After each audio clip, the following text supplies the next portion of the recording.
মা মা, এই যে মা, তোমার দোয়ায় আমি মামলায় জয়ী হয়েছি। মাশাআল্লাহ বাবা, মাশাআল্লাহ। ভাইয়া? ও হ্যাঁ, মনে আছে, কক্সবাজার যাওয়ার জন্য তৈরি হয়ে যাও।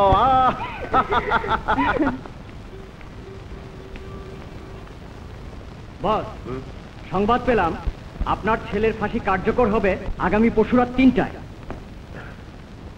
অ্যাডভোকেট রাহুল, তোর জন্য আমার ছেলের ফাঁসি হবে।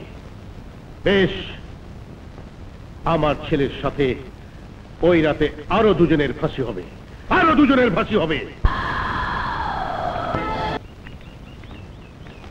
মা, তোমরা রুমে যাও, আমি এখানে আমার এক বন্ধুর কাছে যাব। আচ্ছা। তার কাছ থেকে একটা জিপ নিয়ে সমুদ্র পাড়ে হিমছড়িতে আমার এক স্যার থাকে, আমি স্যারের সাথে দেখা করে আসবো।